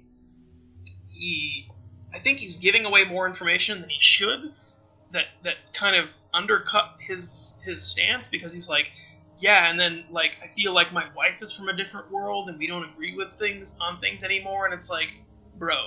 Now here's a line, take 2 large leaps over it. Yeah, because what you're saying right now is that you're having trouble relating to the world around you, and, you're just giving me too much information about your life. You're having trouble with your wife. So now you ascribe the troubles you're having with your wife to this fantasy scenario where you're from a different time stream. And she's from another world. Right. When the reality is, you either lost your fucking mind, or you're an asshole, or, there's some kind of, some portion of your married life isn't the way it should be. So instead of just taking personal responsibility for that, you're going to be like, oh, we're from different worlds, man. She's from the Berenstain world, and I'm from the Berenstein world. It's like, no. It's kind of the same thing along the lines of the guy who wants to believe that the Earth is flat so that he's significant of the insignificance. Well, exactly. Well, I'm not going to believe that my life is shit right now. I'm just going to believe that, no, the world is fucked up around me. Right, exactly. Yeah, great. Yeah, it's like when people tell you this stuff, or even less out there beliefs. I don't know about those other races. They're not all as good as the white race. It's like, well, first of all, you live in a trailer. People who believe this stuff is like, you really need to believe that the white race is great because your sampling of the white race isn't that great. It's a reaction. It's like, I need to somehow elevate the race I belong to, or, my sampling of humanity, because the reality is too dark for me to bear. It's just sad. I don't know where people get off with stuff like that. And it's like, when they tell you this stuff, it's like, do you even hear what you're really telling me? What you're really telling me is pretty sad. If someone walked up to you and said this exact same thing, would you not look at them with cross eyes? It's bizarre. Really, dude? Yeah, I don't get it. But yeah, so we talked about a bunch of random stuff. Went way off the deep end. Towards the end there. Started with JFK. Yeah, right. Made our way through comic book movies. Exactly, and then came back around to varying theories of reality. Well, that was an interesting trip. Indeed. Alright, so I don't know how frequently we'll record these. It's going to be as schedules allow. Of course. There won't be a series of Doctor Who this year. But, usually I would think we would talk about Doctor Who, so maybe we'll talk about some older Doctor Who. We'll see. We'll talk about stuff. Yeah. We'll talk about stuff as it occurs, more or less. A little bit of this, a little bit of that. Mm-hmm. Hopefully interesting. I was wondering if that was going to go towards, what's that little bit of seltzer in the pants thing? Oh, no, I was not going to go to Little bit song, of little dance. No, I was not going to go there. Okay. Oh, gosh, no. Fair enough. No seltzer in the pants, then. Seltzer. Yeah. Alrighty. Talk to you guys later. Bye.